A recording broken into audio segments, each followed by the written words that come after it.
International business होता क्या है? तो इंटरनेशनल नाम में है कि दो लोगों के बीच में, यानी कि जब दो या दो से अधिक कंट्री में आप बिजनेस परफॉर्म करना चाहते हैं तो उसको क्या कहते हैं? International business. आप वो एक्सपोर्ट इंपोर्ट करके भी कर सकते हैं, या फिर आप जो है वहाँ पे जाके आप जॉइंट वेंचर कर रहे हैं, स्ट्रेटेजिक अलायंस कर रहे हैं, पिगी बैंकिंग कर रहे हैं, ग्रीन फील्ड का यूज़ कर रहे हैं। तो कई भी तरीके हैं जिससे कि आप इंटरनेशनल बिजनेस कर सकते हैं। लेकिन यहाँ पे मतलब क्या है इंटरनेशनल बिजनेस का, कि जब आप अपनी कंट्री छोड़ के किसी दूसरी कंट्री में जाके अपना बिजनेस परफॉर्म कर रहे होते हैं, यानी कि अपनी कंट्री में तो कर ही रहे हैं लेकिन साथ ही साथ दूसरी कंट्री में भी अपना बिजनेस परफॉर्म कर रहे हैं। वो अलग अलग मोड हो सकते हैं बिजनेस परफॉर्म करने के। तो उस केस में हम आपको क्या कहेंगे? इंटरनेशनल बिजनेस कहते हैं। Trade of goods, services, technology, capital and और knowledge across national border and at a global और ट्रांसनेशनल स्केल, तो उसको क्या कहते हैं? International business. अब इंटरनेशनल बिजनेस में आप कोई सामान बेच सकते हो दूसरे कंट्री जाके, सर्विस जो है दे सकते हो, टेक्नोलॉजी ट्रांसफर कर सकते हो, कैपिटल यानी पैसे की लेन देन कर सकते हो, नॉलेज का ट्रांसफर कर सकते हो अक्रॉस द नेशनल बॉर्डर्स। तो वो क्या कहलाएगा? ग्लोबल और ट्रांसनेशनल स्केल।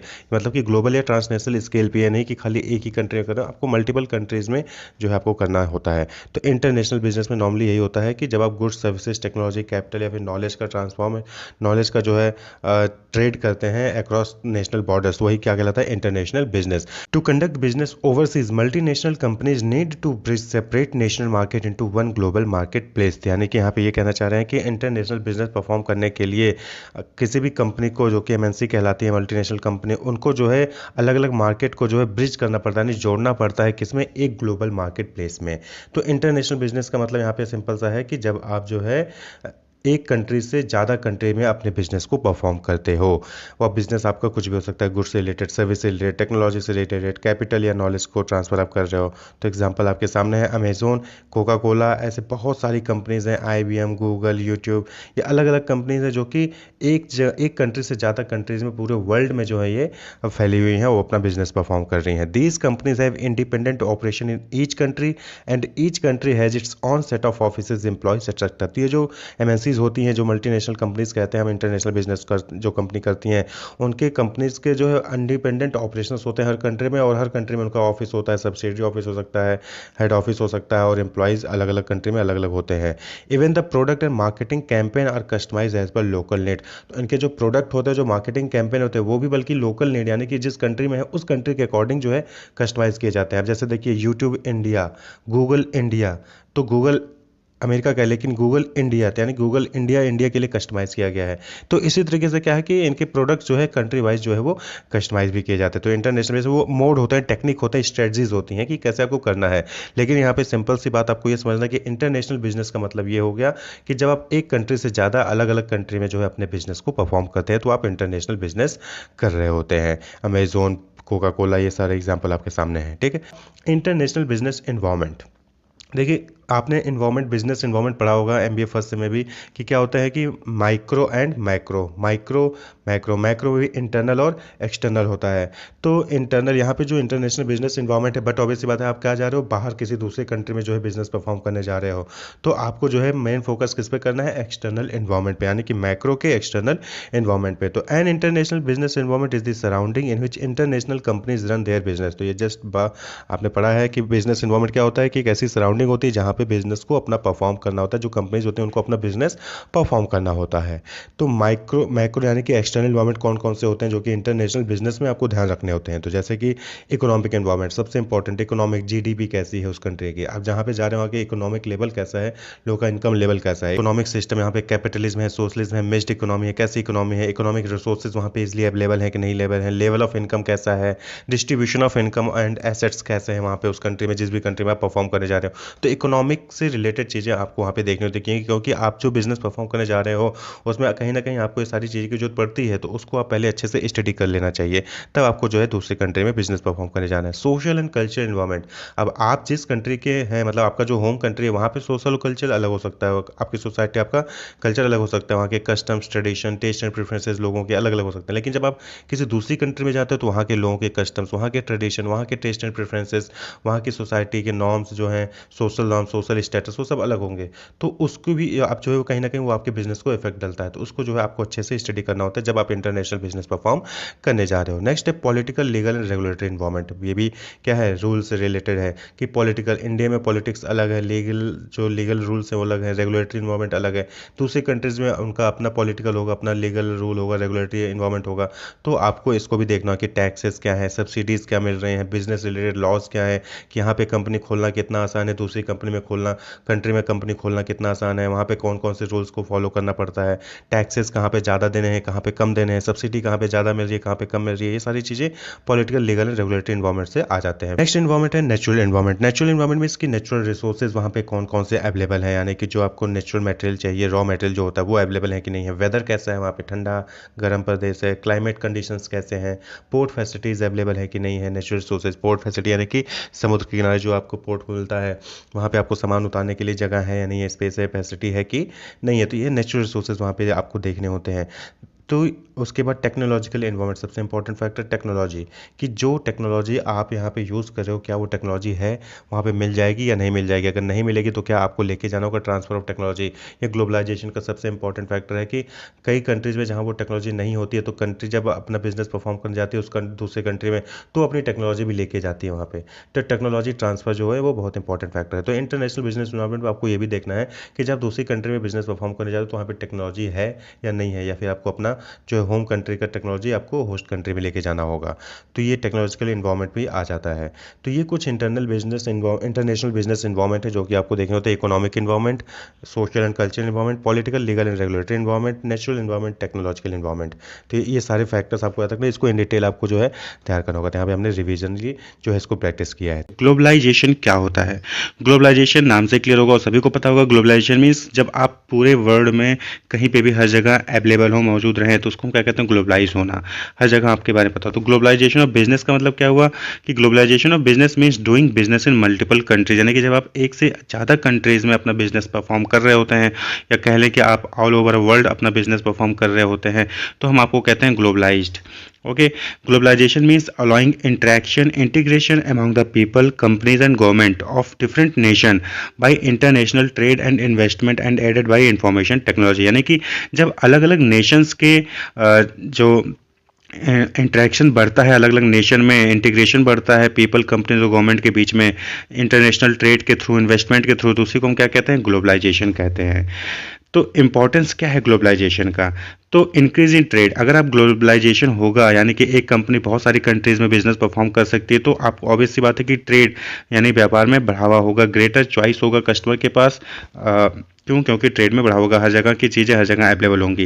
ग्रेटर कंपटीशन, और कंपटीशन ज़्यादा होगा, लोकल बिजनेस होंगे, इंटरनेशनल बिजनेस होंगे, एमएनसीज होंगी, तो ऑब्वियस सी बात है कंपटीशन ज़्यादा होगा, तो जिसकी वजह से कस्टमर को लोअर प्राइस में प्रोडक्ट मिलेगा।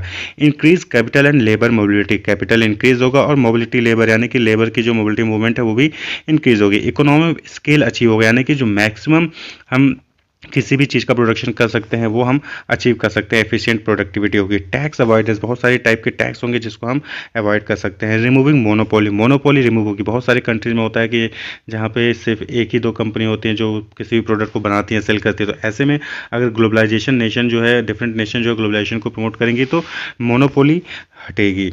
टाइप ऑफ ग्लोबलाइजेशन, तो ग्लोबलाइजेशन कितने टाइप का होता है? तो 3 टाइप के होते हैं। पहला होता है पॉलिटिकल ग्लोबलाइजेशन, जहाँ पे अलग अलग कंट्रीज की पॉलिटिक्स पार्टी, जो पॉलिटिकल पार्टी हैं, गवर्नमेंट है, वो आपस में यूनाइटेड होती हैं, इकट्ठे होते हैं, मिलकर काम करती हैं। जैसे यूरोपियन यूनियन हो गया, यूनाइटेड नेशन हो गया, WHO हो गया, ये क्या है, पॉलिटिकल ग्लोबलाइजेशन है। फिर है सोशल ग्लोबलाइजेशन, जहाँ पे सोसाइटीज़ अलग अलग कंट्री की वो जो है अपने आप को प्रमोट करती हैं। By which people's life style is spread over global network, जहाँ पे अलग अलग पीपल्स की लाइफस्टाइल जो है वो स्प्रेड होती फैलती है पूरे ग्लोब में, पूरे अर्थ में, पूरे वर्ल्ड में। इकोनॉमिकल, तीसरा है ग्लोबलाइजेशन, इकोनॉमिकल ग्रोथ, जहाँ पे production, trade, labour, capital, direct investment, ये सब क्या है, मूव करता है एक कंट्री से दूसरे कंट्री में। तो इस टाइप के ग्लोबलाइजेशन को हम क्या कहते हैं, इकोनॉमिकल ग्लोबलाइजेशन। फिर नेक्स्ट टॉपिक है स्टेजेस ऑफ ग्लोबलाइजेशन, यानी कि ग्लोबलाइजेशन के कितने स्टेजेस हैं, कैसे कैसे ग्लोबलाइजेशन पे हम पहुंचते हैं स्टेज पे। तो सबसे पहले होता है कि डोमेस्टिक स्टेज। डोमेस्टिक स्टेज में क्या है कि marketing and production activities limited to home country. Obvious सी बात है, डोमेस्टिक स्टेज में जब आप घर में अपना काम कर रहे हैं तो जो आपकी मार्केटिंग एक्टिविटीज़ है, प्रोडक्शन एक्टिविटीज़ हैं, वो होम कंट्री तक ही सीमित रहती हैं। फिर दूसरा स्टेज आता है इंटरनेशनल स्टेज, यानी कि जब आप अपना मार्केटिंग और प्रोडक्शन एक्टिविटीज़ होम कंट्री की ना होने में किसी दूसरे कंट्री में भी परफॉर्म करने लगते हैं। Marketing and production activities expand from home country to another country. तो इस स्टेज को क्या कहते हैं? इंटरनेशनल स्टेज, यानी कि आप एक देश से दूसरे देश में इंटर कर गए। जब आप इंटरनेशनल स्टेज पार कर जाते हैं, तो उसी इंटरनेशनल स्टेज में ही एक्सपोर्ट भी क्या होता है? इंक्रीज हो जाएगा। ऑब्वियस बात है, पहले आप होम कंट्री में करते थे, अब जो है बाहर कंट्री में सेल कर रहे हैं। फिर इंटरनेशनल स्टेज के बाद आता है मल्टीनेशनल स्टेज। तो मल्टीनेशनल स्टेज यानी कि आप एक से ज़्यादा कंट्री में, 2, 3, 4 कंट्रीज में अपना बिजनेस एक्सपोर्ट स्टार्ट कर देते हैं। Marketing and production activities located in many countries. जब आपका मार्केटिंग और प्रोडक्शन जो है कई सारी कंट्रीज में लोकेट हो जाता है, तो उसको हम क्या कहते हैं? Multinational stage. और फिर उसके बाद आता है global stage. Global stage means all over world आप अपनी मार्केटिंग कर रहे हैं, प्रोडक्शन कर रहे हैं। Ownership, control and top management can be disperse to different countries, यानी कि आप डिफरेंट कंट्रीज में अपना ऑनरशिप, कंट्रोल और टॉप मैनेजमेंट को डिस्पर्स करते, फैला देते हैं। तो उसको हम कहते हैं global stage. Making sale and acquiring resources in country offering best deal, यानी कि जो भी कंट्री आपको बेस्ट डील देता है, आप वहाँ पे जाके सेल करते हैं, एक्वायर करते हैं रिसोर्सेज को। क्या है फीचर्स ग्लोबलाइजेशन का? तो ऑब्वियसली बात है, जैसे आपने देखा था इंपॉर्टेंस क्या है, तो वही चीज़ फीचर्स ग्लोबलाइजेशन में क्या होता है? लिबरलाइजेशन, यानी कि छूट दी जाती है अलग अलग कंपनीज को कि वो आए हमारे यहाँ पे और बिजनेस परफॉर्म करें। लिबरलाइज कर दिया जाता है। अगर छूट नहीं देंगे तो कोई भी जल्दी नहीं आएगा, तो लिबरलाइज होता है ग्लोबलाइजेशन में। फ्री ट्रेड, हम फ्री ट्रेड करने का मौका देते हैं। ग्लोबलाइजेशन ऑफ इकोनॉमी को हम ग्लोबलाइज करते हैं। प्राइवेटाइजेशन को बढ़ावा देते हैं। इंक्रीज्ड कोलाबोरेशन अलग अलग पार्टीज के साथ, अलग अलग पॉलिटिकल पार्टीज हैं या फिर कोई भी कंपनीज उनके साथ कोलाबोरेट करते हैं। तो ये फीचर्स हैं ग्लोबलाइजेशन। किसी तरह लिबरलाइजेशन है एक्सपोर्ट एंड इंपोर्ट और एक्सपोर्ट में भी हम ढील देते हैं, छूट देते हैं कंपनीज को, ताकि वो आसानी से इंपोर्ट एक्सपोर्ट कर सकें। फिर नेक्स्ट इंपॉर्टेंट टॉपिक है फॉरेन मार्केट एंट्री स्ट्रेटजी, यानी कि फॉरेन मार्केट में कैसे आप इंटर कर सकते हैं। अभी बात हो रही थी ग्लोबलाइजेशन की, यानी ग्लोबलाइज मीन्स क्या होता है? जब आप एक कंट्री से दूसरे कंट्री में अपना बिजनेस परफॉर्म कर रहे होते हैं, तो कैसे आप एंटर कर सकते हैं एक कंट्री से दूसरे कंट्रीज में, वो स्ट्रेटजीज क्या है? तो सबसे पहला जो इंपॉर्टेंट है एक्सपोर्ट। ऑब्वियसली बात है, selling delivering products into another country directly और इनडायरेक्टली। जब आप अपने प्रोडक्ट को सेल करते हो किसी भी दूसरे कंट्री में, डायरेक्टली चाहे इनडायरेक्टली, चाहे खुद बेच रहे हो चाहे किसी दूसरे के थ्रू बेच रहे हो, किसी एजेंट्स के थ्रू, तो उसको हम क्या कहते हैं? एक्सपोर्ट कहते हैं। यानी कि प्रोडक्शन इसमें क्या होता है? प्रोडक्शन आप अपने घर में ही करते हो, लेकिन जो प्रोडक्ट बनाते हो उसको आप बाहर कंट्रीज में भी सेल करते हो। तो ये एक तरीका हो गया जिससे आप फॉरेन मार्केट में एंटर कर सकते हो। दूसरा है piggy banking, exporting with the help of another experienced company. ये क्या है? एक तरीके का इनडायरेक्ट एक्सपोर्ट है, जिसमें आप क्या करते हैं कि किसी दूसरे कंपनी का जिसके पास एक्सपोर्टिंग का एक्सपीरियंस है, उसके थ्रू आप अपने प्रोडक्ट को एक्सपोर्ट करते हैं मार्केट में। फिर है मर्जर एंड एक्विजिशन, नाम से क्लियर है, मर्जर एंड एक्विजिशन। तो आप किसी दूसरी कंपनी, जो दूसरी कंट्री में कोई कंपनी है, उसके साथ मर्ज कर जाएं या फिर उसको एक्वायर कर लें, यानी परचेज कर लें। डूइंग मर्जर और एक्वायरिंग एंड ओवरसीज कंपनी, यानी कि बाहर की कोई भी कंपनी को आप उसके साथ मर्ज हो जाएं या फिर उसको एक्वायर कर लें। फिर चौथा स्ट्रेटजी है मार्केट में एंटर करने का, फॉरेन मार्केट में एंटर करने का, franchisee, allowing to use trademark and distribution of supplier goods, जैसे कि मैकडी में होता है, फूड आउटलेट्स में होता है। तो आप अपनी फ्रेंचाइजी बाहर इंडिया से बाहर या फिर आप किसी भी कंट्री से हैं, दूसरे कंट्री में जाना चाहते हैं, तो वहाँ पे अपनी फ्रेंचाइजी यानी अपनी ट्रेडमार्क और डिस्ट्रीब्यूशन को अलाउ कर दे कि दूसरी कंपनी यूज कर सकती है। फिर पांचवा टेक्निक है लाइसेंसिंग, आप लाइसेंस प्रोवाइड कर दीजिए दूसरी कंपनी को, वो आपका जो है उसको राइट ट्रांसफ़र कर दीजिए कि आपके प्रोडक्ट को, सर्विस को दूसरे कंट्री में यूज़ कर सकता है, जैसे कि कोका कोला लाइसेंस देती है। फिर है जॉइंट वेंचर, इसके थ्रू भी आप जो है मार्केट में एंटर कर सकते हैं। जॉइंट वेंचर में क्या होता है कि फॉर्म ऑफ ऑनरशिप, जहाँ पे दो अलग अलग कंपनीज मिलकर एक तीसरी कंपनी बनाते हैं और उसको बिजनेस परफॉर्म करते हैं। तो यानी कि आप दो कंपनी मिलकर कोई तीसरी कंपनी बनाकर उसको दूसरे देश में कर सकते हैं। जैसे कि एग्जाम्पल के तौर पर सोनी और एरिक्सन, सोनी अलग कंपनी है, एरिक्सन अलग कंपनी है, इन दोनों ने जॉइंट वेंचर किया और सोनी एरिक्सन मोबाइल लॉन्च की, मोबाइल फोन्स लॉन्च किए इन्होंने, तो इसे कहते हैं जॉइंट वेंचर। ये क्या है? एक तरीके का पार्टनरशिप ही है। Two companies agree to work together creating a third independently managed company. तो यहाँ पे दो कंपनी एक साथ मिलकर काम करती हैं और तीसरी कंपनी में आती हैं, उसको मैनेज करती हैं। तो जॉइंट वेंचर भी क्या हो गया? एक फॉरेन मार्केट एंट्री स्ट्रेटजी हो गया।